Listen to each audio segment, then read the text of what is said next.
Nous bénissons le nom de l'Éternel ce matin, bien-aimé. Tu es la bienvenue à 30 jours de challenge de guérison divine. Alléluia. Oh, nous sommes au 20e jour, bien-aimé. Tu te rends compte? 20e jour. Alléluia. Vous savez, sur ce programme, je m'adresse à une seule personne. Alléluia. Et j'espère que tu es cette personne. 20e jour de notre challenge, de notre 30 jours de challenge de guérison divine. Depuis 20 jours, nous sommes en train de parler exclusivement de comment recevoir sa guérison de Dieu. Alléluia. Et la maintenir.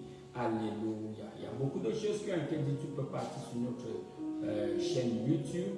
Le lien est là, bien aimé. Le lien est là. Tu peux aller sur la chaîne YouTube et tu auras accès à tous les messages que nous avons déjà faits. Votre retour, votre feedback, bien aimé.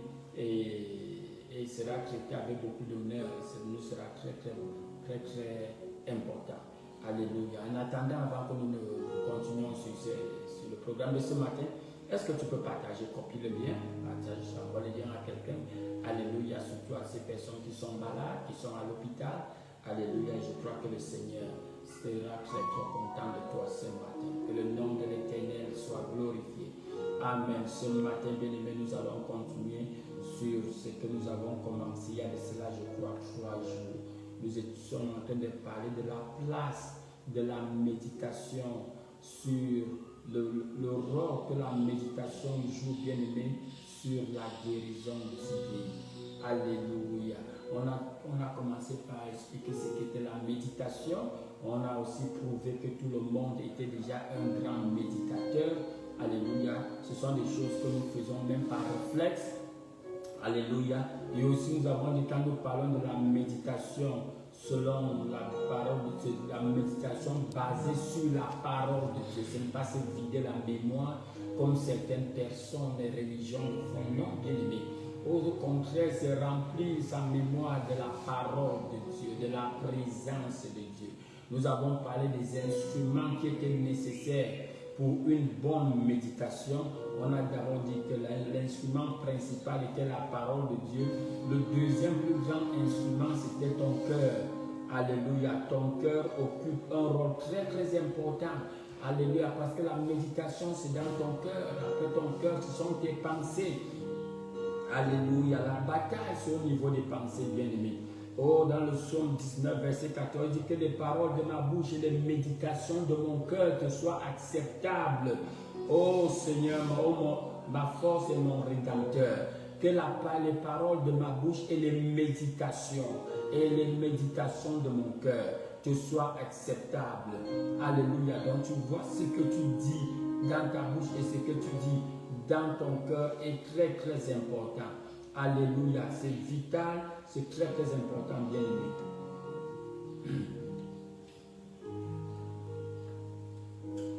Tu vois, quand on parle de méditer, en résumé, nous avons dit beaucoup de choses sur la méditation. Pour ne pas se répéter, je te dis, quand on parle de méditer, bien aimé, c'est juste remplir ses pensées. Alléluia, remplir ses pensées avec les pensées de Dieu. Comment est-ce que tu fais pour connaître les pensées de Dieu, bien aimé? C'est juste ce que Dieu dit dans sa parole. Alléluia, ces pensées sont documentées dans sa parole.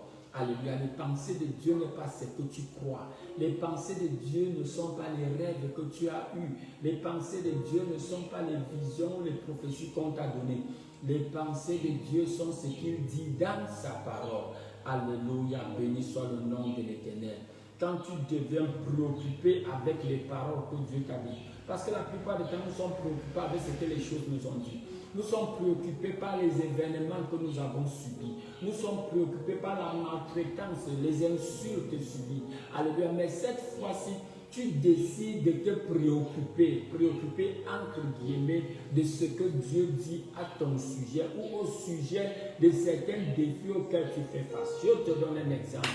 On va faire certaines illustrations. Nous sommes en train de voir comment appliquer la méditation dans la guérison divine. Tu vas voir qu'est-ce que Dieu dit concernant la guérison divine. Tu décides de te préoccuper de ces discours concernant la guérison divine. Tu remplis ton cœur et tes pensées de cela. Alléluia, c'est très important. Donc ton cœur est très important. Alléluia. Et nous avons aussi dit, bien aimé, tu ne peux pas réussir dans la méditation si tu n'étais pas donné complètement au Seigneur. Alléluia. Tu dois vivre une vie abandonnée au Seigneur. Parce que par là, de la méditation, c'est comme si tu t'es planté dans le jardin du Seigneur.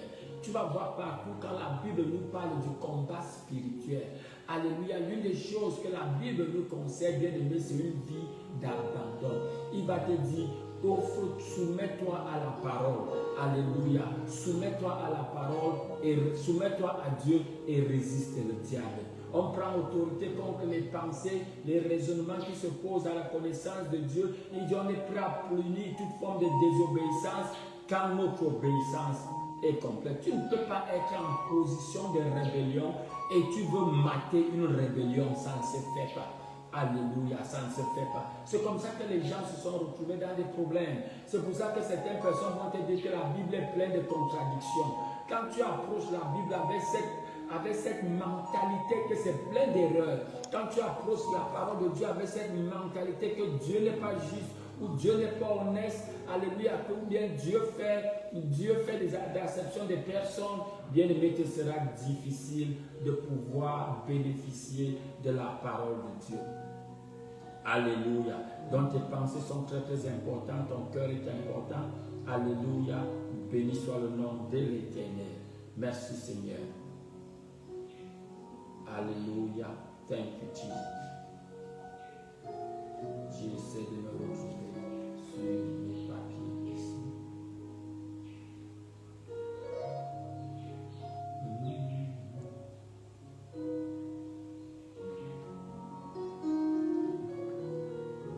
Donc c'est ce que nous devons comprendre en ce qui concerne la guérison divine.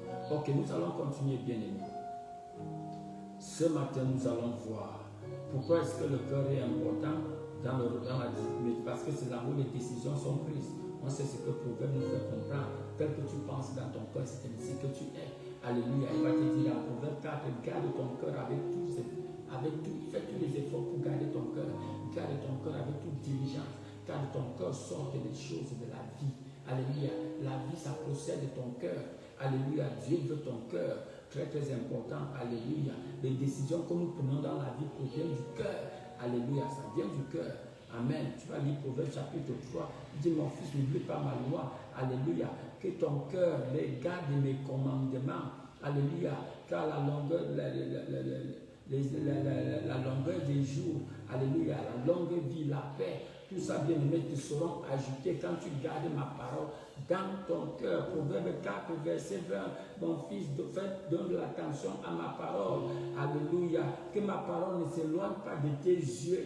Garde-le au milieu de ton cœur. Alléluia. On voit les yeux, le cœur. Il y a la bouche, le cœur. Les yeux, le cœur.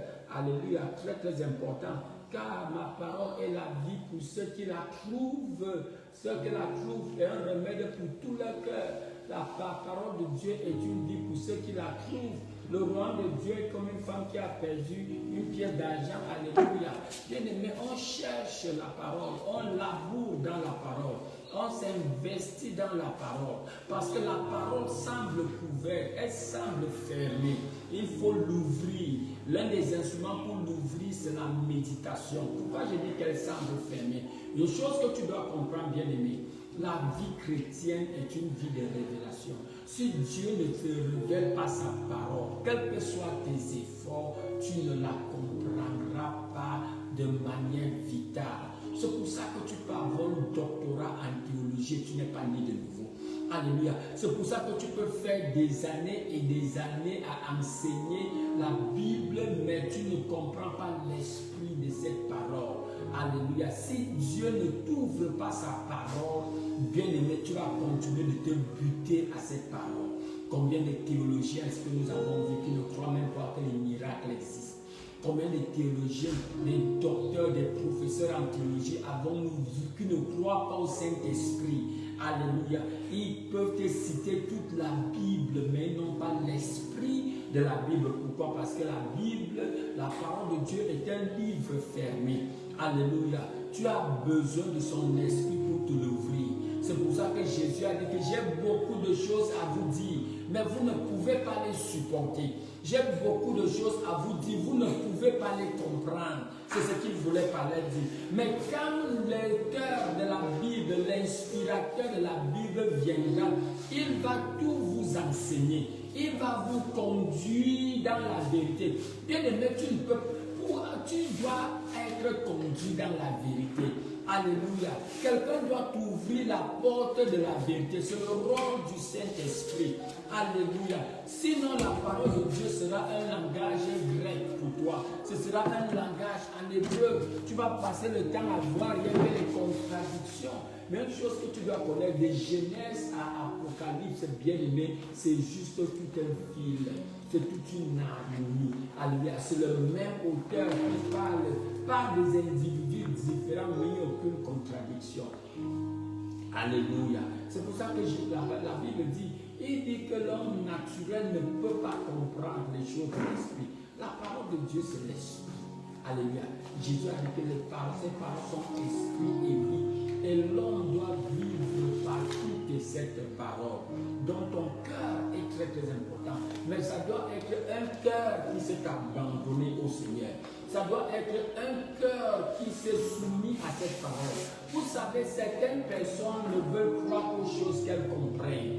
Tu n'as pas besoin de d'abord comprendre avant d'obéir. Obéis d'abord, puis la compréhension souvent vient après. Alléluia. Comment est-ce qu'un homme peut juste marier une femme avec tous les milliards de femmes qu'il y a dans le monde, tu vas les épouser? Ça, c'est pas ton business. C'est toi le créateur des femmes. Alléluia. Comment est-ce qu'un homme, tu vas voir certains médecins qui vont te dire, si tu n'as pas de rapport sexuel avant tel âge, tu vas souffrir de telle maladie. Mais quand leur fille va grandir, ils vont s'assurer que leurs filles ne le font pas. Ils vont dire que la médecine dit, pardon, tu as déjà créé un être humain. Alléluia. Béni soit le nom de l'Éternel. Alléluia. Donc, bien aimé, ton cœur doit être abandonné au Seigneur. Tu dois avoir un cœur d'humilité. Alléluia. Un cœur d'humilité. Ça veut dire quoi? Un cœur qui reconnaît, qui ne connaît pas tout. Un cœur qui reconnaît que Dieu est au-dessus de lui. Un cœur qui reconnaît qu'il a été créé et que tout ce que Dieu dit est vrai. C'est pour ça qu'il te dit dans Jacques 1, 21, reçois avec humilité la parole de sa grâce, de son habileté qui a la capacité de sauver ton âme. Alléluia. Peut-être tu as été malade, tu as déjà tout fait, tu as pris les remèdes, tu t'es fait traiter, on a prié sur toi. Ne dis pas que la parole de Dieu ne marche pas. Si c'est dans la Bible, crois d'abord. Par ces meurtrissures, j'ai été guéri. Je ne sais pas pourquoi je ne suis pas encore guéri. Je ne sais pas pourquoi je n'ai pas encore accédé à cela, mais j'ai choisi de croire. Alléluia. Quelqu'un va dire, toutes ces choses que tu prêches là, est-ce que tu les as déjà expérimentées? Je n'ai pas besoin de les expérimenter pour les prêcher. Je les ai vus dans la parole de Dieu. Je crois. Et la plupart du temps, c'est à force de le prêcher que je parviens même à expérimenter cela. Alléluia. Quand je te parle de la guérison divine, est-ce que cela veut dire que tout le monde sur qui je prie est guéri? Non. Mais je vois beaucoup de guérisons parce que je prie sur beaucoup de personnes. Alléluia. Donc c'est comme ça. Béni soit le nom de l'Éternel. Il m'a dit, va. Ces signes vont te suivre. Tu vas imposer, tu vas chasser les démons. Tu vas imposer les mains sur les malades. Et ils seront guéris. Et parce qu'il a dit, je le fais. Même si je prie pour 1000 personnes ne sont pas guéries, je n'arrêterai pas. Pourquoi? Je l'ai vu dans la parole de Dieu. C'est comme ça, bien aimé, que tu décides dans ton cœur. Ce n'est pas parce que 3 personnes ont prié pour toi, tu n'as vu aucun changement, que tu vas dire que ça n'existe pas. Si c'est dans la parole de Dieu, c'est la vérité. Et qu'est-ce que je veux faire? Je veux faire comme Job. Tous les jours de ma vie, je m'attendrai. J'attendrai jusqu'à ce que mon changement vienne. Qu'est-ce que je veux faire? Je veux faire ce que Paul a dit. Que tout homme soit menteur, que Dieu soit vérité. Bien aimé, c'est l'attitude que tu devrais avoir envers la parole de Dieu. Crois à ce que Dieu a dit. Si tu crois, tu verras. Si tu veux voir, tu risques de ne jamais croire. Alléluia. Crois d'abord et puis tu verras. Crois que Dieu est vrai. Crois que la parole de Dieu est vraie. Obéis cette parole. La plupart du temps, quand tu obéis, tu vois l'évidence de ce que Dieu dit. C'est très important. C'est l'attitude que tu devrais avoir. Et te dire par exemple que la fornication est un péché. Bien-aimé, quel que soit le nombre de fois que tu as essayé de cesser de forniquer, alléluia, crois que c'est un péché. Tant que tu le fais, confesse ce péché, répands-toi, fais tes efforts à ton niveau, mais beaucoup plus, médite sur la vérité. C'est ce que nous sommes en train de dire. La méditation va t'ouvrir cette porte de la révélation. Parce que quand la lumière jaillit, quand tu as la compréhension, la vérité, c'est fini. C'est la chose la plus importante. La foi, ce n'est pas la bagarre. Non, la foi, c'est juste un état de compréhension. La foi, c'est juste une intimité. Alléluia. La foi, c'est comme quand le voile est enlevé. La foi, c'est quoi? La foi, c'est comme quand tu ouvres le couvercle de la marmite et tu vois c'est cette chose qui t'attirait, qui libérait le parfum dans toute la maison. Alléluia. La foi, c'est quand tu vois cette réalité. Quand tu entres face à face avec cette chose que tu as entendue, cette chose que tu étais en train de vivre. Maintenant, je suis face à face à ce qui était couvert. Maintenant, c'est découvert. Et c'est le Saint, il n'y a que le Saint-Esprit qui peut le faire. Il n'y a que le Saint-Esprit qui peut le faire. Alléluia. C'est pour ça que certaines personnes sont surprises. Oh, tel homme de Dieu, il prêchait sur la guérison divine et il est tombé malade. Alléluia, bien sûr. Qui t'a dit qu'il prêchait parce qu'il avait tout compris? Alléluia. Il prêchait d'abord par obéissance. Alléluia. Oh, tout cet homme de Dieu qui prêche sur la sainteté et il est tombé dans le péché. Bien-aimé, tant que tu es dans ce monde, il y a cette tentation. Alléluia. Il prêchait par obéissance. Alléluia. Le fait qu'on prêche là ne veut pas dire que nous ne sommes pas confrontés à ça. J'ai partagé avec vous la semaine passée comment pendant près d'une semaine, bien aimé, moi-même j'étais victime des symptômes. Alléluia. Je suis encore sur le chemin de l'apprentissage. Alléluia. Mais j'ai résisté. C'est la même chose que je vous enseigne. C'est ce que j'ai fait la semaine passée. Alléluia. Alléluia. Et le Seigneur s'est révélé. Le Seigneur, la parole de Dieu a été vindiquée. Donc ne soyez pas surpris. Alléluia. Que quelqu'un vous parle de la guérison divine et cette même personne est à l'hôpital. Bien-aimé, ça arrive. Nous sommes tous des élèves sur Jésus. Nous prêchons la vérité. Nous ne prêchons pas nos expériences. Même quand nous prenons des exemples, bien-aimés, c'est juste pour illustrer. C'est pour illustrer la vérité. Alléluia. Mais la vérité n'a vraiment pas besoin de nos expériences pour être vérité. La vérité est déjà vérité parce qu'elle sort de la bouche de Dieu. Même si personne, même si tout le monde meurt, ce qui je prie meurt, la vérité ne va pas changer. Je n'ai pas besoin des évidences pour croire. Ma seule évidence, c'est ce que Dieu a dit. Bien aimé, voilà l'attitude radicale de ton cœur. Tu as déjà vu Dieu? Alléluia. Est-ce que tu as déjà vu Dieu? Tu as déjà vu Jésus? Même si tu l'as vu dans des rêves. La seule raison pour laquelle je crois, tu dois croire que Dieu existe, c'est parce que sa parole le dit. La raison pour laquelle tu dois croire à la guérison divine, c'est parce que c'est écrit. Et parce que c'est écrit, je crois. Même si de mon vivant, je ne vois pas cette réalité. Alléluia. Dieu a fait des promesses à Abraham. Il a dit que par toi, toutes les nations de la terre seront bénies. Bien-aimé, Abraham n'a pas vu l'accomplissement de cette parole. Alléluia. Il a juste vu le début. Alléluia. Ce n'est pas tout ce que Dieu te montre que tu vas expérimenter. Certaines de ces choses, qui sont tes enfants qui vont expérimenter cela. Mais Abraham a cru. Il a commencé à voir. Va me montrer une nation sur le soleil ici sur terre qui n'est pas bénie à cause de la chrétienté, qui n'est pas bénie à cause de la descendance d'Abraham. Montre-moi une seule nation ici sur terre qui n'a pas les traces de la chrétienté pour parler de sa richesse et de sa bénédiction. Mais Abraham a vu cela de loin. Il a embrassé cela. Alléluia. Et les années qui suivent, nous sommes en train de le voir. Alléluia. Quand Jésus est parti mourir sur la croix, la Bible dit qu'à cause de la joie qui était devant lui, il a vu toutes les nations. Alléluia. Mais quand il mourait, ce n'était qu'à Jérusalem qu'il y avait ses disciples. Alléluia. Mais il savait que toutes les nations de la terre allaient fléchir les genoux devant lui. Alléluia. C'est ce que nous sommes en train de voir. Ça a commencé à Jérusalem, c'est passé par la Samarie, de la Judée, et puis nous sommes aux extrémités de la terre. Tu ne peux voir aucune nation sous la terre où il n'y a pas un ambassadeur de Christ. Donc je veux t'encourager, bien-aimé. Donne-lui ton cœur. Donne-lui ton cœur. Et ne te sens pas embarrassé Si tu as essayé et tu as l'impression que ça ne marche pas, continue de chercher. C'est pour ça que nous sommes sur la méditation. Remplis tes pensées de la parole de Dieu. Remplis ton cœur de la parole de Dieu. Alléluia.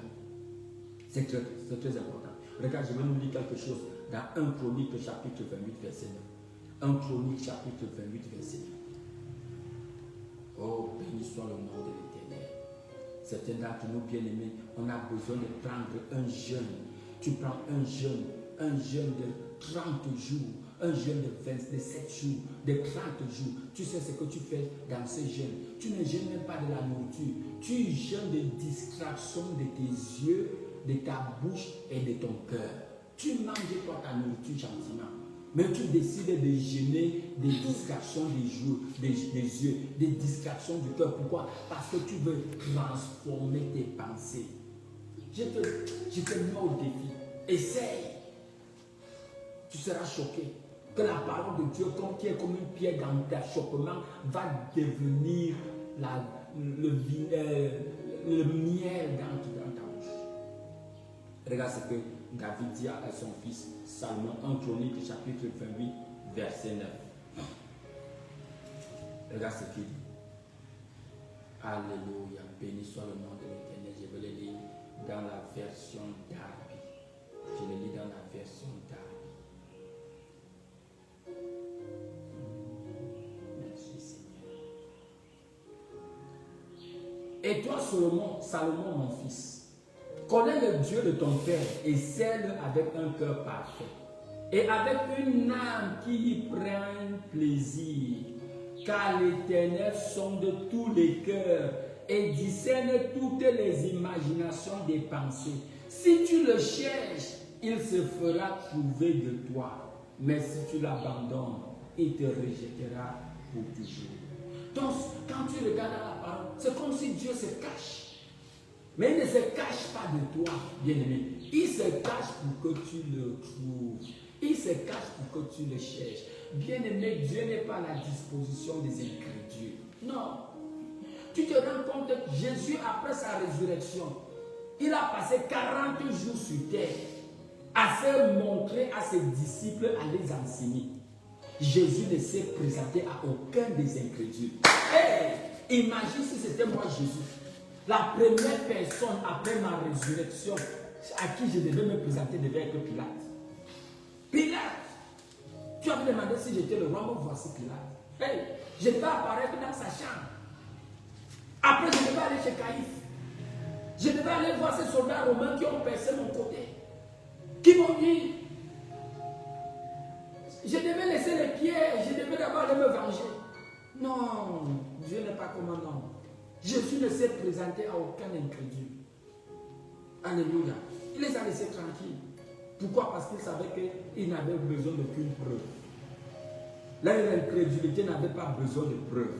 Parce qu'ils connaissaient déjà la vérité. Et ils ont choisi de ne pas croire. Mais l'incrédulité est différente du doute. Je nous ai défini ça. L'incrédulité, c'est une décision de ne pas croire. Le doute, c'est une bagarre. Le doute, c'est quoi? Le doute, c'est une oscillation. Alléluia. Entre la vérité et la tentation de ne pas croire. C'est ça le doute. Le doute, tu es encore en train de te battre. Le doute, tu es en train de chercher la vérité. Alléluia. Mais elle semble t'échapper. Persévère. Continue. Même si tu vois les défaites, les chutes. La Bible dit que le juste tombe 7 fois et se relève. Si nous pouvons parler de sainteté, bien aimé, tu sais comment on a bagarré dans le péché, comment on a bagarré dans nos souillures. Alléluia. Le problème, c'est juste qu'on ne connaissait pas la vérité. Pendant qu'on tombait, on était dans la parole de Dieu. Pendant qu'on chutait, on était dans la parole de Dieu. Jusqu'à ce qu'un jour, le couvercle ait été enlevé. Hey! La sainteté est si facile. Alléluia. La sainteté est si facile, bien aimé. Marcher dans la sainteté, c'est l'une des choses les plus faciles. Mais le problème, c'est que nous utilisons trop nos efforts. Ce n'est pas par nos efforts. Alléluia. C'est par la puissance de la résurrection qui est en toi. Alléluia. Recevoir ta guérison n'est pas aussi difficile que cela quand tu as cette compréhension, quand le couvercle est enlevé. Alléluia. C'est pour ça que David disait à son fils, il dit Salomon, connais le Dieu de ton père, connais-le et sais-le avec un cœur parfait. Un cœur parfait. Qu'est-ce qu'un cœur parfait? C'est un cœur abandonné au Seigneur. C'est un cœur dévoué au Seigneur. C'est ça un cœur parfait. Un cœur parfait n'est pas un cœur qui ne commet pas les péchés. Non. Un cœur parfait, ce n'est pas un cœur qui ne fait pas d'erreur. Un cœur parfait, c'est un cœur qui s'est soumis à la parole de Dieu. Même si je suis tombé dans la boue, je crois à ce que Dieu a dit. Même si je suis encore malade, malgré toutes les prières que j'ai reçues, je crois que par les meurtrissures de Jésus, j'ai été guéri. C'est ça un cœur parfait. Un cœur parfait, c'est un cœur abandonné au Seigneur. Alléluia. C'est très très important. Et regarde ce qu'il dit. Nous sommes dans 1 Chronique 28, verset 9. Un cœur parfait est avec une âme qui y prenne plaisir, car l'Éternel sonde les cœurs. Tu vois bien aimé. Tu peux tomber dans le péché plusieurs fois, mais ton cœur devant Dieu est pur. Alléluia. Parce qu'il sait que tu tombes dans le péché juste parce que tu n'as pas encore la connaissance appropriée. Tu ne prends pas plaisir à ce péché. Je peux te le dire, bien aimé. Quand les gens ne croyaient pas que j'étais chrétien, que j'étais né de nouveau, parce qu'eux, ils voyaient mes actes. Alléluia. Ils voyaient mes actes, mais ils ne voyaient pas ils ne voyaient pas la pureté et la pureté de mon cœur et le désir de plaire à Dieu qui était dans mon cœur. Alléluia. J'étais comme ce que Dieu dit, le peuple périt par faute de connaissance. Je manquais de connaissance. Et c'est pour ça que le diable était en train de me racler. Alléluia. Mais dans mon cœur, j'avais une haine parfaite du péché. Alléluia. Les gens ne peuvent pas voir ton cœur. C'est pour ça que les gens vont se moquer, les gens vont parler, mais ils n'ont pas accès à ton cœur. C'est pour ça que tu ne peux juger personne. Alléluia, parce que tu ne connais pas le cœur. C'est facile de voir une jeune fille qui est prostituée, tu te moques d'elle. Alléluia, tu penses qu'elle aime ce qu'elle fait. Alléluia, tu connais ce qui se passe dans son cœur. Il y a plein de prostituées qui sont sous là, qui se droguent. Pourquoi? Parce qu'elles ne sont pas fières de ce qu'elles font. Si elles avaient connaissé la vérité, elles auraient embrassé cette vérité bien-aimée. Alléluia. Tu vois un homme qui est en train de bagarrer, tu penses qu'il aime son état de pauvreté. Alléluia, il n'aime pas. Tu vois quelqu'un qui est chiche, tu penses qu'un chiche aime son attitude de chicheté. Excusez-moi bien. C'est juste l'ignorance quand tu vois un enfant de Dieu qui est chiche. Un enfant de Dieu qui vit dans le péché. Ne sois pas pressé à juger. Tu ne connais pas le cœur de la personne. Tu ne connais pas quels sont les élans dans le cœur de la personne envers Dieu. Alléluia. Tu ne connais pas, bien-aimé. C'est pour ça que tu ne peux pas juger les gens. Alléluia. C'est pour ça que ce dont tu as le plus besoin, c'est la compassion. Tu as besoin de compassion. Alléluia. Essaie de te placer. Tu ne connais pas ce qui se passe dans la vie des gens. Tu ne connais pas les batailles invisibles auxquelles les gens sont soumis. Alléluia. Tu ne connais pas, bien-aimé. Donc ne sois pas facile à dire, ah le gars là, on lui a prêché, il ne comprend même pas. Tu ne connais pas. Fais de ton mieux et fais comme Jésus. Sois compatissant et de la compassion. Alléluia. Et de la compassion. Alléluia. Béni soit le nom de l'Éternel. Alléluia. Et donc il dit, regarde ce qu'il dit encore quand il finit de parler du cœur. Quand il parle du cœur, il dit, car l'Éternel sonde tous les cœurs et discerne toutes les imaginations des pensées. Il discerne tes pensées. Alléluia. Si tu le cherches, il se fera trouver par toi. Cherche-le, bien-aimé. C'est pour ça, bien-aimé, je voulais t'encourager. Oh, je te le dis par expérience. Un de ces jours, quand tu dis que tu fais le jeûne, la plupart de nous, quand on dit que nous jeûnons, alléluia, nous passons le temps à prier, nous passons le temps à prier, on se prive de nourriture pour prier. La prière n'est pas l'instrument principal, primordial dans un jeûne, c'est d'abord la parole. La parole. Parce que tu pries depuis des années, tu pries même avant d'avoir connu Jésus, tu priais déjà. Mais il y a une chose que tu ne connaissais pas, c'était la parole de Dieu. Le 30 jours de challenge, peut-être qu'à la fin de ces 30 jours de challenge, quelqu'un devait commencer son 30 jours de challenge. Alléluia. J'ai vu les témoignages des hommes de Dieu. Alléluia. Je peux prononcer même des noms. Alléluia. On les a diagnostiqués, on les a donné 6 mois à vivre. Je prends par exemple Créfodo là. Alléluia. C'est un prédicateur américain qui a été diagnostiqué du cancer. Le type a juste pris, il a pris 3 mois de congé. Alléluia. Il a abandonné le pupille pendant 3 mois. Il n'a partagé qu'avec son épouse. Il est parti s'enfermer quelque part pendant 3 mois avec la parole de Dieu et avec les messages qui parlent de la guérison divine. Il a pris une collection des messages de Kenneth Hagin. Alléluia. Et avec sa Bible, pendant 3 mois, il renouvelait son intelligence. C'est un prédicateur de la guérison divine. Alléluia. Ben, il s'est rendu compte, mais il était confronté à cette réalité. Il a pris 3 mois de congé.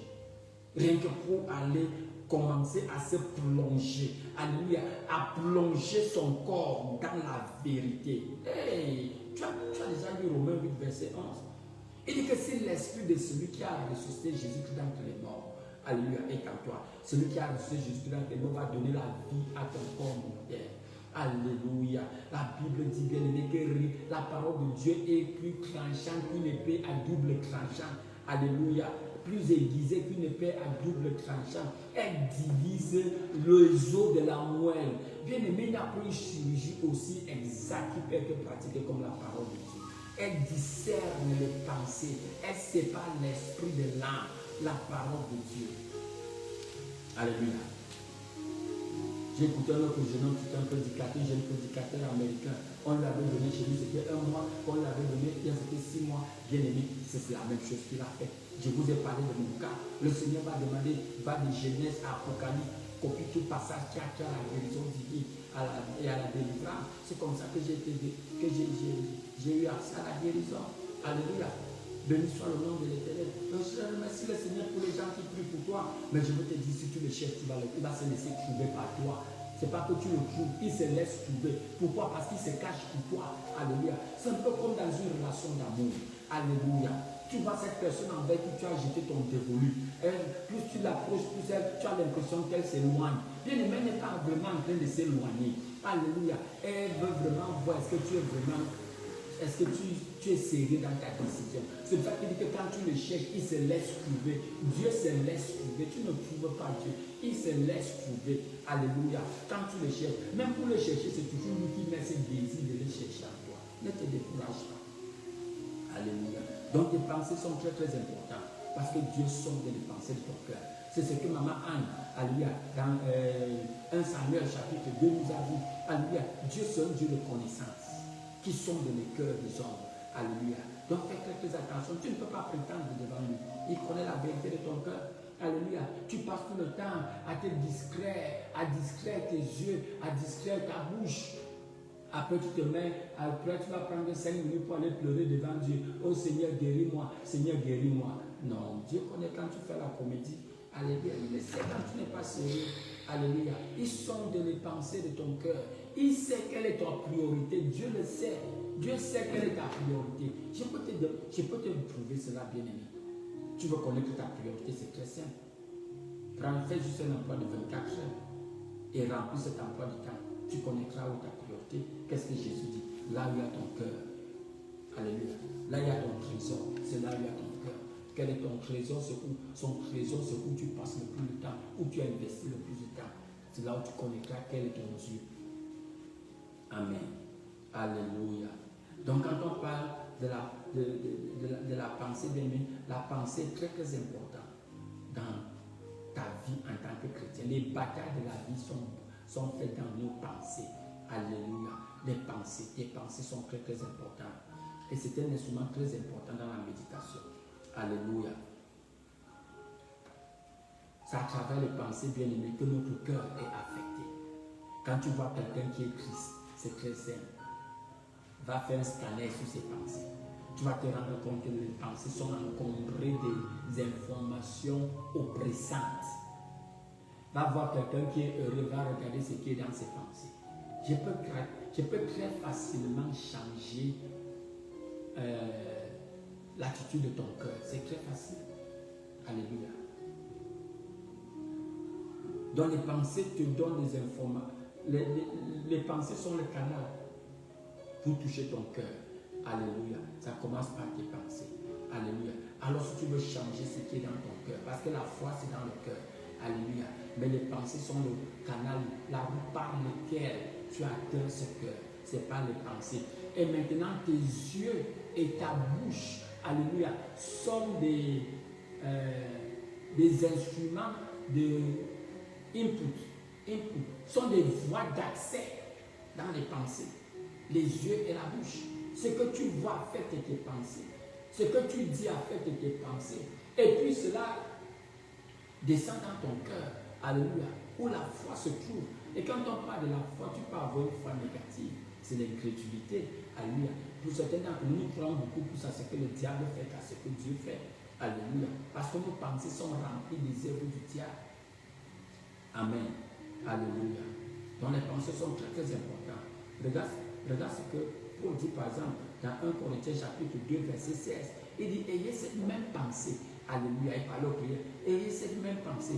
Philippiens va te dire dans Philippiens chapitre 4, quand tu lis verset 8, il dit que tout ce qui est honorable, tout ce qui est d'un bon rapport, que tout ce qui est vrai, que cela soit l'objet de tes pensées. Il y a certaines choses que tu dois refuser de penser. Parce que ce n'est pas la vérité. Parce que ce n'est pas honorable. Parce que ce n'est pas un bon rapport. Parce que ce n'est pas, c'est pas un truc qui dit de louange. Alléluia. Je refuse de penser. Je refuse de méditer sur ces choses. Alléluia. Je veux par exemple te donner un exemple. Tu ne peux pas être quelqu'un qui souffre d'oppression démoniaque. Tu es sous l'influence des démons. Et tu es un addict. Tu es un addict de, comment on appelle ça, African Magic. Alléluia. C'est un film nigérian, alléluia, qui parle tellement de sorcellerie. Et alors que tu es sous l'oppression démoniaque. Non, au contraire. Tu es en train d'utiliser la porte de tes yeux pour nourrir tes pensées. Ton oppression va se multiplier. Non, pasteur, je veux juste voir pour apprendre comment faire. Si tu veux apprendre comment faire avec le diable, va lire la Bible. Ne t'expose pas aux sources d'influence négative. Je vous ai dit, je veux le dire.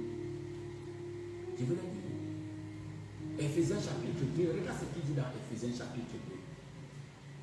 Quand il dit mon fils, protège ton cœur, car de ton cœur viennent les sources de la vie.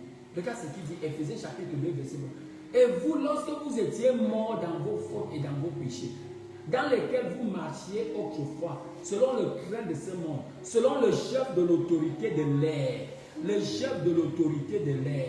alléluia, l'esprit qui opère maintenant dans les fils de la désobéissance. Bien aimé, il y a des chefs des autorités de l'air. Attends, je veux lire ça. Il appelle le diable le prince de la puissance de l'air. Alléluia. L'esprit qui agit maintenant dans les fils de la rébellion. Alléluia. C'est ça le diable bien aimé. Vous qui suivez celui qui règne entre le ciel et la terre. Alléluia.